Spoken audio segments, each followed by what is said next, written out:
अब इसमें यही है ना, हाँ देखिए क्या है, हाँ बहुत साधारण सी बात है, वायरस तो ठीक है, वो तो हम शुरू हाँ से कहे भाई वायरस को इनकार करने की जरूरत नहीं है, लेकिन हाँ क्या है कि इन्होंने पहचान लिया, तो इन्होंने वो सोच लिया कि इस पर धंधा कैसे चलाया जा सकता है। अगर हाँ अगर लोगों की जान बचाने की चिंता होती तो सारी पैथी वालों को तुरंत बुलाते और कहते कि भाई हाँ एलोपैथी में कोई इलाज है नहीं, आपके पास कुछ है क्या।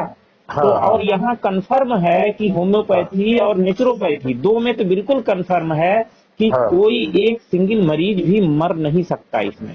और हाँ यहाँ तक कि नेचुरोपैथी तो 100 साल पहले सिद्ध हो गई, जब प्लेग हाँ जैसी बीमारी जो उसके आगे तो ये कुछ भी नहीं है, उसमें तो हाँ जिसको हो जाता था मरने के अलावा कोई चारा नहीं था। लेकिन हाँ गांधी ने जो अपने मरीज लिए सरकार से मांगे, और गांधी ने तो अपने मरीजों को बचा लिया, खाली मिट्टी की पट्टी और खाना पीना सुधार के। और हाँ ये एलोपैथी में एक भी नहीं बचा, सारे के सारे मरे, यहाँ तक कि नर्सें तक के संक्रमित हो गए, मर गई। हाँ तो 100 साल पहले जो साफ साफ प्रूव की भैया कुछ चीजें हैं आसानी से, लेकिन उसको करने पर धंधा नहीं चलेगा, उसमें धंधा है ही नहीं। हाँ हाँ तो इन्होंने सारा खेल ये कि धंधा कैसे, और साल भर में मैंने ये तर्क जो है कि हाँ ये जो दूसरी लहर ये खतरनाक हुई है, वो ये हाँ कारण नहीं है कि इसने म्यूटेट कर लिया, म्यूटेशन तो सब में होता है, मुझ में भी म्यूटेशन हो रहा है, पेड़ पौधों हाँ में भी हो रहा है, सब में म्यूटेशन हो रहा है। हम हाँ होमोसेपियंस से आज तक यहाँ आ गए तो म्यूटेशन ही तो है। तो हाँ हाँ वायरस भी म्यूटेट करता है, लेकिन जब आप नेचर के साथ रहते हैं तो कोई भी म्यूटेशन आपके खिलाफ नहीं हो सकता। तो हाँ शरीर में जो है कभी वो नुकसान नहीं कर सकता। तो आदमी हाँ स्वस्थ हो, लेकिन हमने जीवन शैली सारी चीजें ऐसी कर रखी हैं, तो कोई वायरस का म्यूटेशन हमारे लिए खतरा बन हाँ जाता है। हाँ तो अब क्या हुआ कि शुरू में जो है वायरस सिर्फ बुजुर्गों पर इसका खतरा था। तो शुरू में बुजुर्ग इसके उसमें फंस रहे थे, तो उसका कारण साफ था, वो घरों में बैठे रहते हैं, आराम की स्थिति में होते हैं, कुछ रोग उनको हाँ पहले से होते हैं, वर्जिश हाँ या व्यायाम वगैरह वो कम करते हैं। तो ये हाँ कई चीजें, सूरज की रोशनी में वो कम निकलते हैं, साफ हवा हाँ में, खुली हवा में कम निकल पाते हैं। तो ऐसे हाँ लोगों पर पहली लहर में खतरा था। और हाँ तब हम यही कहते थे कि जो 60 साल से ऊपर वाले हैं उनके लिए खतरा है, नौजवानों के लिए खतरा नहीं है। अब हाँ दूसरी लहर आई तो उल्टा इसने नौजवानों को ज्यादा अपनी चपेट में लेना शुरू कर दिया। तो ये हाँ कैसे हो गया, तो इसका हम तर्क दे देते हैं कि हाँ साहब म्यूटेशन हो गया, डबल हाँ म्यूटेंट वायरस हो गया। तो बात हाँ दरअसल है कि वायरस तो म्यूटेट करेगा ही, कर ही रहा है सब कुछ, लेकिन हाँ हमने ये किया कि उस म्यूटेशन को हमने हाँ अपने शरीर में प्रभावी होने की जगह दी, और वो जगह हाँ ऐसे मिली कि हमको हाँ सलाह दिया गया सरकारों को कि आप लॉकडाउन कर दो, सोशल डिस्टेंसिंग कर दो, मास्क वगैरह लगाओ, हैंड सैनिटाइजर करो। उसमें से सिर्फ सोशल डिस्टेंसिंग, या सही शब्द कहें फिजिकल डिस्टेंसिंग, शारीरिक दूरी, यही एक काम की चीज है, ये भारतीय परंपरा की भी चीज है। तो इसमें कोई समस्या नहीं है कि भाई एक आदमी को दूसरे से थोड़ी दूरी रखनी ही चाहिए, कोई बात नहीं है। लेकिन बाकी जो लॉकडाउन है इसने इतना बड़ा नुकसान किया है कि लॉकडाउन से आपने ये किया कि पहले तो बुजुर्ग ही हवा और धूप से दूर थे, आपने नौजवानों को भी सूरज की रोशनी से दूर कर दिया, घरों में बंद करके, साफ खुली हवा से दूर कर दिया, और उनका जो रोज का भाग दौड़ में व्यायाम थोड़ा सा हो सकता था उसको भी आपने खत्म कर दिया। हाँ तो जो मॉर्निंग मॉर्निंग वॉक में जो जा रहे थे हाँ उनके भी पिटाई हो रही थी, हाँ उनका भी चालान हो रहा था। हाँ, तो इस तरह से आपने जो है घरों में कैद करके सबकी इम्यूनिटी चौपट की। तो हाँ और दुनिया में प्रकृति ने, ये कोई भी इनकार नहीं कर सकता, चाहे जितना बड़ा साइंस आ जाए, और साइंस भी इसी प्रकृति का हिस्सा है। हम हाँ प्रकृति को सही समझ पाते हैं तो साइंस पर चलते हैं, वरना हम साइंस के नाम पर अनसाइंटिफिक काम करते हैं, सीधी सी बात है। तो हाँ प्रकृति ने हमको सूरज की रोशनी और साफ हवा के रूप में सबसे बड़े दो एंटीवायरल दिए हुए हैं, और हाँ हमने उसी एंटीवायरल को ब्रेक कर दिया। तो हाँ नौजवानों को भी हमने दरअसल साल भर में बूढ़ा बना दिया, और हाँ मास्क लगवा के ऊपर से इम्यूनिटी और खराब की। अभी तो ये प्रचार हो रहा है कि साहब अब 2 मास्क लगाइए, डबल मास्क लगाइए। नहीं, उससे उससे बहुत दम घुटता है, जैसे मैं मास्क हाँ हटा के जाए हाँ, तो थोड़ी देर में ऐसा लगता है कि दम घुट रहा है, ऑक्सीजन बिल्कुल। लेवल तो ऐसे और कम हो और, जाता और दूसरा, इन बदमाशों ने, ये साजिश है। करने वालों ने, मैं इसमें सरकार वरकार का दोष नहीं देता, क्योंकि सरकार में कोई पढ़े लिखे लोग बहुत ज्यादा समझदार तो है नहीं। तो ये हाँ तो विशेषज्ञ जो कहेंगे, और सरकार हाँ अच्छी है तो बड़ी मुस्तैदी से लागू करेगी, तो मान लेता हूँ मोदी जी हाँ बहुत मुस्तैद हैं और बहुत हाँ ढंग से ये फैसले फटाफट लेते हैं, हम लॉकडाउन वगैरह सब कर दिया। लेकिन जब विशेषज्ञ ही मूर्ख बनाने में लगे हुए हैं तो सरकार क्या करे। तो इसमें अब इन्होंने मास्क लगवाया, अब ऊपर से परीक्षण करके दे रहे हैं, देखो मास्क से कोई नुकसान नहीं होता, ऑक्सीजन लेवल कम नहीं होता। अरे मैं कहता हूं डंके की चोट पर भाई, तुम बिना मास्क लगाए ऑक्सीमीटर पर ऑक्सीजन लेवल नापो और इसके बाद 1 घंटे मास्क लगा लो और फिर ऑक्सीमीटर पे मास्क लगाने के बाद नापो। 2% सीधा 2 पॉइंट नीचे आ जाता। अगर 96 है तो 94 आ जाएगा, 97 है तो 95 के आसपास आ जाएगा, इतना 1.5-2 पॉइंट नीचे आ जाता है। तो अगर जो 8-8 10 घंटे मास्क लगाए रखे उसका क्या हाल होगा। और दूसरी बात यह है कि सामान्य स्थिति में समझ में नहीं आता, लेकिन जो रिक्शा खींचता है, जो मेहनत के काम करता है, जो दौड़ने धूपने का काम करता है, मास्क उसको कितना ज्यादा डैमेज कर रहा है, ये बात इनको आज नहीं शायद 10 साल बाद समझ में आए। और दूसरी बात यह है कि नेचर, सारा साइंस, सारा कुछ तो नेचर में है। तो नेचर ने हमारे नाक की डिजाइन मास्क लगाने के हिसाब से नहीं की है, उसने जो है साफ सुथरी हवा के लिए डिजाइन की है। खुली हवा उसको चाहिए। मास्क लगा के रखेंगे तो उस उल्टा अपने को ही डैमेज करेंगे धीरे धीरे। आज नहीं तो 4-6 साल बाद 1-2-4 रोगों के और शिकार हो जाएंगे। तो ये मैं इसको इस रूप में देखता हूं कि दूसरी लहर दरअसल हमने अपनी हरकतों की वजह से मजबूत करने का इसको काम किया है। तो इस नाते दूसरी लहर खतरनाक हुई है, वरना पहली लहर में प्रकृति जैसे वायरस वो ला रही है वैसे ही वायरस से लड़ने का वो इंतजाम भी करती है। तो हम प्रकृति को समझ लेते, उसके हिसाब से थोड़ा सा रह लेते, गांधी को 100 साल पहले वाले याद कर लेते, तो भी हम बड़े आराम से जो है देश की इम्यूनिटी बना लेते। वायरस कोई हमारे लिए नुकसानदेह नहीं बन सकता था और हर्ड इम्यूनिटी या जितना भी कहते वो सब भी डेवलप हो जाती, कोई भी परेशानी नहीं थी और सब सुरक्षित रहते। लेकिन हमने वायरस को सहज रूप में उसके प्रसार को रोका, उसके तरीके को रोका, इस नाते उसने खुद को और मजबूत किया और मजबूत होके उसने और ज्यादा परेशान करने का काम किया। तो ये वैसे ही है जैसे हनीमैन ने इसी पर तो होम्योपैथी की खोज कर दी थी। होम्योपैथी जब बनी थी वो तो एलोपैथ के बहुत बड़े डॉक्टर थे, मशहूर डॉक्टर थे, और जाहिर है कोई बड़ा डॉक्टर हो जाता है तो आसपास के लोग उसके एक तरह से घरेलू डॉक्टर वो बन जाता है, पारिवारिक डॉक्टर बन जाता है। तो उन्होंने देखा कि जिन लोगों का उन्होंने एक्जिमा, कुछ चर्म रोग, इंजेक्शन वगैरह, टेबलेट वगैरह, मलहम वगैरह दे दे के ठीक किया था, तो ऐसे लोगों में काफी लोग 10, 12, 15 साल बाद आने शुरू हुए आए कि जिनको दमा वगैरह की शिकायत थी। तो उनको लगा कि यार इनका मैंने एक्जिमा ठीक किया था, किसी का ये ठीक किया था, चर्म रोग ठीक किए थे, तो ऐसे लोग दमा के शिकार। तो उन्होंने रिसर्च की कि उनको शंका हुई, तो पता ये चला कि दरअसल एलोपैथी की जो भी दवाएं आज तक बनी हैं वे कभी भी बीमारी को क्योर नहीं करती, ठीक नहीं करती, वो सप्रेस करती हैं, लक्षण दबा देती है। तो इसके नाते जो है वो होता क्या है कि चर्म रोग दब गया तो अपने को मजबूत करता है अंदर और वो दमा बन के कुछ इस तरह से निकलता है। तो इसी तरह से इसमें भी आपने दरअसल वायरस को दूसरे रूप में दुश्मन मान के समझा और रोकने की कोशिश की, तो उसने खुद को मजबूत किया और आप उसके सामने कमजोर पड़ गए तो वो उसने सफल हमला इस तरह से किया। और दुनिया में कोई भी वायरस कभी भी किसी को मारने नहीं आता। ये वैसे ही है जैसे कि भूकंप हमें कभी मारने नहीं आता। भूकंप से हम इसलिए मरते हैं क्योंकि हमारे घरों की डिजाइन गड़बड़ है। हमने ये जो बहुमंजिला बना रखा है, नेचर ने डिजाइन नहीं किया कि आप बहुमंजिला में रहें। अगर नेचर के हिसाब से थोड़ा डिजाइन करते और धरती पर खड़े होने का काम करते, जरा हिलता हम घर के बाहर आ जाते। या धरती पर है तो भूकंप आता रहे क्या कर लेगा, उल्टा हिल डुल के हमारी वर्जिश हो जाएगी, वो मार नहीं सकता हमको।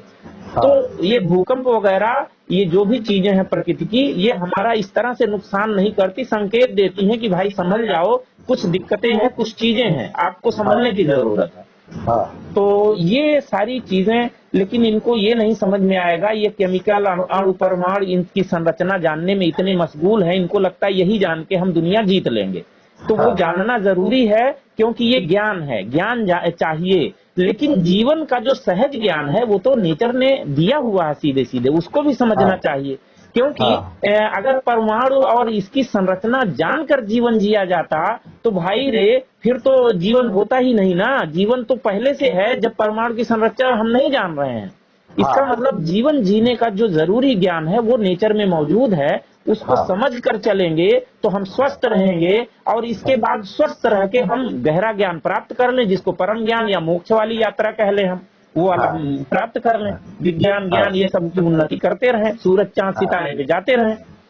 तो ये कई बुनियादी बातें हैं, और जिसमें मुझे लगता है कि अब देश में कैसे किया जाए, क्योंकि आंदोलन खत्म है, अभियान कहीं कोई दिखाई नहीं देता है, किस तरह से ये किया जाए कि लोग इकट्ठे हों और सोचें, क्योंकि एकदम शांति है, कहीं कोई आवाज नहीं है, या आवाज उठने भी नहीं दी जा रही है। और शायद ये भी कारण है कि 60-70 साल से तो क्या कहेंगे, ऐसे ऐसे लोगों ने शासन किया। तो नहीं, मैं अब आपको एक छोटा सा उदाहरण बता रहा हूँ। हमारे एक मित्र राकेश सिमाल, आप जानते होंगे। अच्छा, क्या नाम है? राकेश सिमाल। अच्छा अच्छा। ये कला वार्ता जो निकलती थी ना भोपाल से, हाँ हाँ। इसके संपादक थे, और अशोक वाजपेयी के साथ वगैरह भी रहे। अच्छा आर्टिकल्स लिखते हैं कलाओं के बारे में। अच्छा। तो कलकत्ता में ये बीमार पड़ गए, और 1.5 महीने से लगभग बीमार थे। अच्छा। और ये हो रहा था कि खाना वो खाते थे तो उल्टी हो जाती थी, हाँ या यहाँ तक कि वो नींबू पानी भी पेट में हजम नहीं हो रहा था। हाँ हाँ ये हाँ स्थिति थी। हाँ हाँ हाँ तो मेरी अचानक बात हुई तो पता पड़ा कि ऐसी ऐसी स्थिति। तो मैंने आपसे पूछा कि क्या हुआ आपको? हाँ। तो उन्होंने कहा पता नहीं, मैंने करीब 1.5-1.25 लाख के टेस्ट करा दिए हैं और सब में नॉर्मल बता रहा है। अच्छा और अब ये स्थिति है कि मैंने मेरे लड़के को अपना अकाउंट नंबर दे दिया है, हाँ और सब कर दिया, और मैं उनको छोड़ चुका हूँ। हाँ हाँ हाँ तो फिर मैंने वो एक डॉक्टर गई है, वो होम्योपैथी दवा देते हैं जबलपुर में। हाँ हाँ हाँ तो उनसे मैंने फोन पे बात की, और सलीम साहब से कहा कि भाई ऐसा ऐसा है, तो कुछ दवाई अगर दे सकते तो दें, वो हाँ हाँ। साइड इफेक्ट तो है नहीं। और उन्होंने दवाई भिजवाई, हाँ और वो 10 दिन में घूमने फिरने लगे। हाँ हाँ। अरे गजब, मैं बताऊं ना, वो अगर सही, जैसे दो स्थितियां हैं इस तरह जो उल्टी, अब डॉक्टर एलोपैथी में कोई चारा नहीं, अरे हो गया वो हो गया, आंखें क्या हो गई, सिकुड़ गई, कुछ हो गया, डैमेज हो गया, 10 लाख लगेंगे, सर्जरी होगी, जाने क्या क्या होगा, ठीक है। लेकिन होम्योपैथी में अगर पानी पीते ही उल्टी होती है, ठीक है, खाना खाते ही उल्टी होती है, बेचैनी हो गई है, तो जैसे जैसे नॉर्मली फूड पॉइजनिंग वगैरह में हो जाता है, तो कोई भी बीमारी हो, आप आर्सेनिक एक खुराक देंगे ना, 5 मिनट के अंदर आपको लगेगा कि अरे ये तो चमत्कार हुआ, ठीक है। या ऐसे नॉर्मली उल्टी उल्टी में इपिकाक दवा है, वो भी गजब जादू करती है। ढेर सारी दवाएं हैं, अगर पानी पीने के 10-15 मिनट बाद अंदर गर्म होकर फिर उल्टी होती है तो फास्फोरस काम कर देगी तुरंत। अभी परसों एक महिला थी जो कोविड की थी, कोरोना ग्रस्त थी, और उनको क्या है कि घर में ही जैसे डोला या पैरासीटामॉल वगैरह दे दे के कई दिनों से 10-12 दिन जो भी हो गए थे, तो अब इसके बाद उल्टा सीधा लगा रहता था, कभी बुखार कम, कभी ज्यादा, कभी कुछ, ये सब। तो भीषण, बल्कि आज मैंने वही घटना लिखी हुई है। तो अब इसके बाद क्या हुआ कि ब्लड, ये बलगम से खून आने लगा। तो अब जाहिर है कि एलोपैथी में जाने पर तो कुछ भी बड़ा डर पैदा हो सकता है, ठीक है। तो वो जब ये हुआ तो चूंकि आसपास जो मुझसे दवा हुआ ले रहे थे लोग, 4-5 दिन में ठीक हो जा रहे थे, तो फिर उनको वो हुआ कि नहीं, तो फिर वो अपनी पत्नी को लेकर मेरे पास आए। तो मैंने देखा, खैर, तो जो मैंने डायग्नोस किया तो उस हिसाब से मैंने सिर्फ फास्फोरस नाम की दवा 200 में सिर्फ 2 बूंद जीभ पर टपका दी, और इसके बाद 2-3 घंटे बाद उन्होंने कहा कि कोई ब्लड नहीं जा रहा है, सब मामला फिट। आप कल्पना कीजिए कितना बड़ा चमत्कार। तो हमारे पास तो दरअसल नेचर ने इतनी विधवाएं दी हुई है। मेरे साथ भी कुल मिला के 3 घटनाएं हुई। एक तो जो मैंने आपको अभी बताई है ना, इसके पहले जो मेरा हाथ आपके दवा से ठीक हुआ था, और उसके पहले मेरा जो पैर है ना, ये पता नहीं मैंने आपको बताया कि नहीं बताया, मैं जब नौकरी में था टाटा में, तो मैं छुट्टी लेके आया था रोड, और मेरा जो बायां पैर है, बस मैं बाजार गया था, और जब मैं लौटा तो अचानक पैर में दर्द शुरू हुआ। अच्छा। और उसके बाद ये हुआ कि मतलब करीब 1 घंटे के बाद मैं इस स्थिति तक मैं बिस्तर से उठ सकूं। तो एलोपैथी के डॉक्टरों को दिखाया, तो किसी ने कहा साइटिक है, किसी ने कहा कुछ है, और उन्होंने मुझे 3 इंजेक्शन पेन किलर, अच्छा, दवाएं वो सब लिख के दी और जरा भी फायदा नहीं हुआ। हाँ। और फिर हमारे साले साहब जबलपुर से होम्योपैथी की दवा लाए हाँ और वो 5 दवा लेने के बाद में 15 मिनट में उठ के बैठ गया चमत्कार जैसे। अब बाद में उन्हीं ने इलाज किया मेरा, वो एकदम सही हो गया। तो उन्होंने बताया कि कमर की कोई हड्डी बढ़ गई थी और वो वेंट्स को दबा रही थी, तो इस वजह से दर्द रहता था पैर में और वो नीचे झुनझुनी रहती थी। नहीं, तो अद्भुत है। मैं तो कहता हूँ कोई सरकार में भी समझदार आ जाए ना, जो चीजों को समझ रहा हो। कुछ नहीं करना भाई, किसी पैथी का विरोध करने की जरूरत नहीं है। एलोपैथी ने इमरजेंसी के लिए जबरदस्त तरीके दिए हैं, ठीक है। इस पे तो कोई भी बात नहीं कर रहा है ना, इस पे तो कोई बात ही नहीं हो रही है। तो लेकिन ये कुछ नहीं, जरा सा समझदारी करें। जिस पैथी में जहां भी काम की चीज हो उसको ले लें। और होम्योपैथी में तो इतनी संभावना है कि अगर केवल, मैं तो आज मैंने लिखा भी 10-20 प्रूविंग सेंटर देश में केवल खड़े कर दें, कुछ लाख रुपए या कुछ करोड़ लगेंगे बस। और साल 2 साल के अंदर इतनी आसान दवाएं बड़ी गंभीर बीमारियों को निकल सकती हैं कि पूरे देश में जो है ना सेहत की बहार आ सकती है। लेकिन ये वो नहीं करेंगे क्योंकि इसमें मुनाफा नहीं है। धंधा फार्मा का जिसमें है वो उसी तरह से देश को चलाना चाहते हैं। और हमारे नेता मंत्री ये पढ़ते लिखते तो हैं नहीं, इनको तो सिर्फ वोट लेना और इधर उधर लफाजी करना, और कैसे भी जनता चुन ले तो समझ लेते हैं कि महाज्ञानी हो गए। तो ये तो समस्या है। नहीं तो चीजें तो बहुत आसानी से मतलब काबू में की जा सकती हैं। और ये कोरोना तो दरअसल मैं तो 1000 से ज्यादा लोगों को देख चुका हूँ, सबके बीच में जाता हूँ। मेरे बच्चे, मैं किसी कोरोना मरीज के पास से आता हूँ तो घर में मैं कोई बैग वैग मेरी बच्ची उठा के खेलती भी है, कभी नहीं मना करता। कोई सोशल डिस्टेंसिंग नहीं, कोई मास्क नहीं, कुछ नहीं। तो इसके बाद मैं सुरक्षित हूँ। तो भाई इसका मतलब मेरे तरीके में कुछ तो दम है। कल को मैं भी संक्रमित हो सकता हूँ, कहीं बहुत ज्यादा वायरस कुछ भी अजीब अजीब हो, और मेरा तो लीवर फेफड़ा सब कमजोर ही रहा है, तो मैं तो खतरे में होने के बावजूद सुरक्षित हूँ। तो भाई यहाँ तो ये तो ब्रेकिंग न्यूज होनी चाहिए ना कि एक आदमी इस तरह से रहता है लोगों के बीच में जाके। तो इसका तरीका क्यों नहीं इस्तेमाल किया जाए। लेकिन ऐसे तरीके जानबूझकर सामने नहीं लाने दिए जाएंगे, क्योंकि इसमें मुनाफा इन लोगों का गड़बड़ हो जाएगा। तो ये है समस्या, और जिसको हमारे जिम्मेदार लोग नहीं समझ पा रहे हैं। और लोग कर एक तरफ से आज कोरोना ने फलाने को निगल लिया, आज कोरोना ने धिमाके को निगल लिया, आज कोरोना से इतनी मौतें हो गई। मैं कहता हूं भाई, ये कोरोना से लोग नहीं मर रहे हैं, कोरोना के नाम पर जो दवाएं दी जा रही हैं ठीक करने के लिए, उनसे लोग मर रहे हैं। आप मलेरिया की बीमारी हो और डेंगू की दवाएं दें तो क्या होगा नतीजा। तो पैरासीटामॉल भी कोरोना के लिए नहीं बनी है, उस हिसाब से डिजाइन नहीं है। तो आप जब पैरासीटामॉल भी देते हैं तो वो वायरस पर तो कुछ कर नहीं पाती। बुखार 1-2 दिन के लिए घटा देती है, और ज्यादा दे देते हैं तो दोबारा बुखार आता है तो 15 दिन जाता ही नहीं, और जाने का नाम नहीं लेता। और चला गया तो सांस वांस भारी और फेफड़े जाम होने लगते हैं। और ज्यादा दवाएं दे दी तो ऐसी तैसी हो जाती है, ऑक्सीजन लेवल कम हो गया, आईसीयू में जाइए, वेंटिलेटर तक जाइए, और वेंटिलेटर पर जाइए तो राम नाम सत्य है, कोई उम्मीद ही नहीं है। तो ये दवाओं, और जिन लोगों ने दवाएं खाई ही नहीं, छुई ही नहीं दवाएं, वे करोड़ों लोग सुरक्षित हैं, उनमें लोग नहीं मर रहे हैं। जब डर के मारे फटाफट दवाएं, फटाफट ये, क्योंकि किसी समय 2-3 साल पहले जब कोरोना का नहीं था, अगर कोई कह देता कि भाई मुझे वो फ्लू हो गया है या वायरल हो गया है, और कोई बगल वाला कहे कि भाई साहब बहुत खतरनाक है, आप तो मर जाएंगे, मर सकते हैं, तुरंत दवा लीजिए, कुछ कीजिए, तो वो ही कहता कि क्या पागल हो, मतलब वायरल से भी कोई मर जाएंगे। 2-4 दिन तो आदमी दवा नहीं ध्यान देता लेने की, ठीक है। लेकिन आज ये है कि खाली खांसी आ जाए, कोरोना पॉजिटिव आ जाए, कोई सिम्टम ना आ जाए, ठीक आ जाए, ठीक है, और सामने वाला उल्टा कहे, वो कहे कि अरे भाई साहब हिम्मत रखिए, कुछ नहीं होगा, कुछ नहीं है, फिर भी आदमी के अंदर रहेगा अरे यार गड़बड़ न हो जाए, मर न जाऊं, कहीं ये हो जाए, रात भर नींद खराब हो जाएगी। तो ये हाल दृश्य उल्टा हो गया। किसने दृश्य किया है? ये मीडिया, जो जिसमें मूर्ख बैठे हुए हैं और दूसरा कुछ दलाल बैठे हुए हैं। तो ये सब जो है, मैंने एक दिन टीवी जिस पर हम लोग भरोसा करते हैं, उसकी एक लड़की वो फेक न्यूज पर कुछ फेक न्यूज टेस्ट की, जैसे वो करती रहती है ना कि ये फेक न्यूज, ये मैंने 2 वीडियो देखे, मैंने कहा ये 75% तो यही फेक न्यूज चला रही है।